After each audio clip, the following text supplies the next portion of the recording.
Bien. Maintenant que les bailleurs de fonds portent plainte, vous savez ce qui a commencé à se passer? C'est que les bailleurs de fonds ont commencé par pénaliser le Bénin.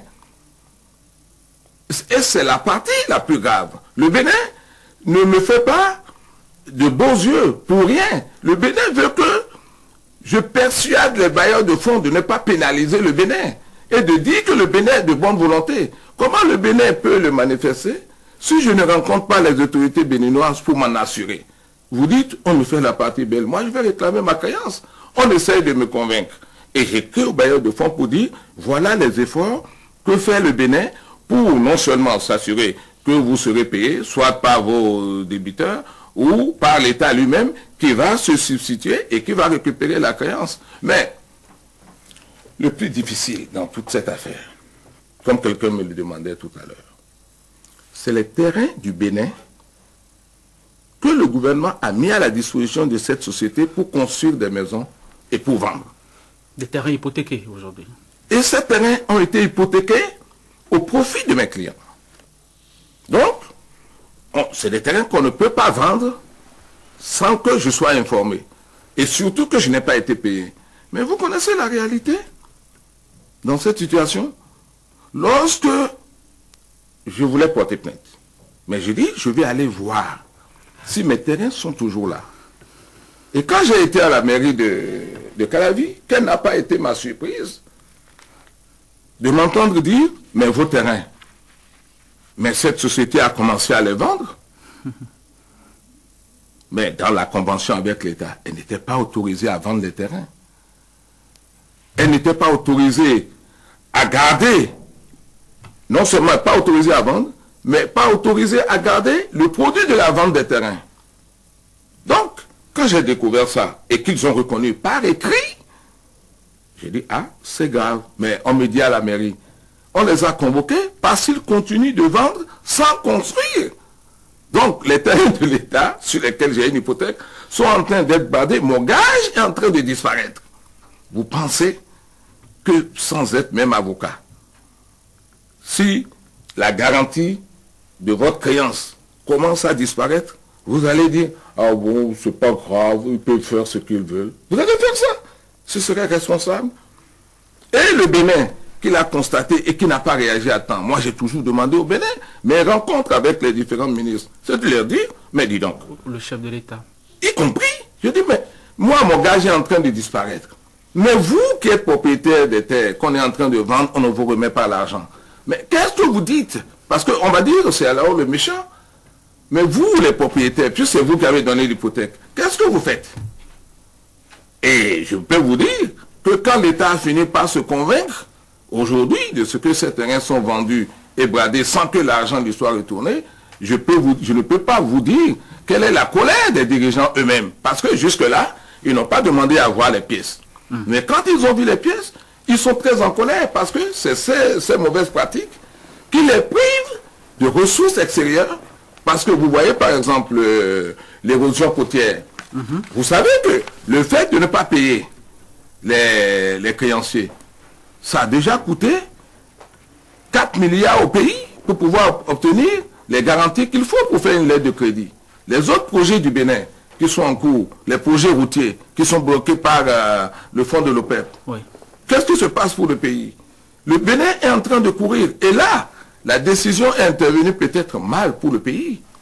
Parce qu'au moment où les gens sont libérés, ce qui est une bonne nouvelle en soi pour le droit, mais c'est au même moment que le Bénin se préparait à envoyer une délégation à l'extérieur pour aller plaider auprès du fonds de l'OPEP.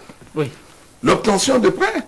Et qu'est-ce que le Bénin pourrait faire d'autre s'il ne prend pas la situation très au sérieux pour prouver que non seulement sa justice fonctionne bien, mais que les bailleurs de fonds disposent des gages suffisants pour leur remboursement. Il y a quelque chose de surréaliste dans cette affaire-là. Maître Alao, au Sadikou, on nous a dit que le Bénin a dû payer 4 milliards entre-temps pour des dettes estimées à 3 milliards. Pourquoi n'avoir pas payé directement les 3 milliards? Les Béninois ne saisissent pas. Ouais, je peux comprendre. Lorsqu'on raisonne simplement, on peut dire pourquoi avoir payé 4 milliards, 4 milliards pour pouvoir soutenir un projet, alors que la dette des gens, c'est de l'ordre de 3 milliards. C'est ce que vous dites. Bon.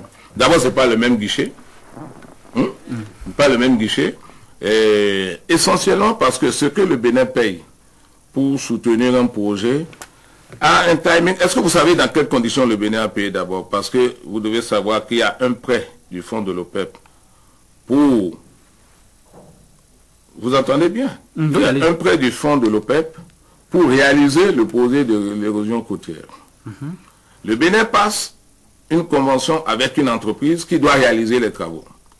L'entreprise se rend compte que celui qui doit le payer, c'est-à-dire le fonds de l'OPEP, commence à avoir des réserves parce qu'il y a certaines dettes au Bénin qui ne sont pas réglées. Donc, traîne les pieds, demande une lettre de crédit.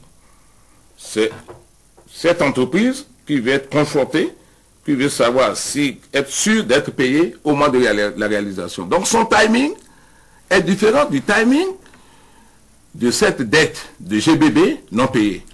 Le Bénin ne peut pas se précipiter tant que les différentes étapes du procès ne sont pas réunies et que la créance de GBB puisse lui être transférée, se mettre à payer les bailleurs de fonds. Le timing n'est pas le même. Le Bénin a certainement accepté en Conseil des ministres récemment de faire face à cette dette. C'est à partir du moment où cette promesse sera réalisée que le Bénin pourra dire « je n'ai plus besoin de garantie à travers une lettre de crédit irrévocable ». Mais pour le moment, pour que les travaux ne soient pas bloqués là-bas, le Bénin est obligé de faire face à ça. C'est tout. Oui, tout petit mot pour finir, Maître Alao. Ça dit que ça vous servira en même temps de conclusion. Quelle va être la suite maintenant? Qu'est-ce que vous allez faire à présent, à cette étape-ci du dossier?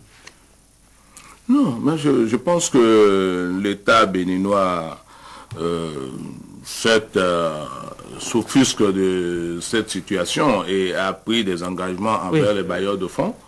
Et une fois que l'État béninois aura répondu... Je ne vous arrête pas. Vous parlez en tant qu'avocat de l'État béninois. Je parle en tant que créancier de l'État béninois. Créancier de l'État béninois. C'était vous ont même reproché de vous comporter comme l'agent judiciaire du Trésor. Non, donc, moi je suis créancier puisque l'État a pris des engagements à mon endroit. Il y a eu conseil de ministres. Ça vous donne des droits. Il y a des lettres qui ont été écrites par le Bénin pour prendre des engagements. Et je vous dis que dès que le Bénin aura exécuté ses engagements, cela m'enlève, en ce qui concerne mes créanciers, tout droit sur cette créance-là. Je suis obligé de les rétrocéder à l'État pour que l'État en fasse son affaire. Mais tant que je ne suis pas payé ou que les bailleurs de fonds n'ont pas été payés, en les représentant, je suis obligé de m'adresser non seulement à la société qui a dilapidé les fonds, je suis obligé de m'adresser aux propriétaires des terrains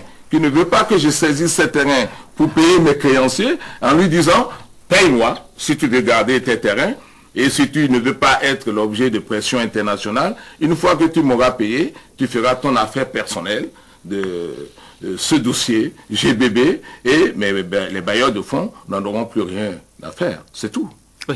Maître Alao Sadikouf, donc vous ne tenez pas à ce que les sieurs Isaac Agossou et Adsimo Pia de Velandé retournent à la case prison. C'est ce qu'on a compris aussi ce matin. Vous ne faites pas de fixation. Je ne les ai jamais envoyés en prison. C'est pas l'as de fixation, c'est pas le sens géométrique de votre engagement, pas dans ce dossier en tout cas.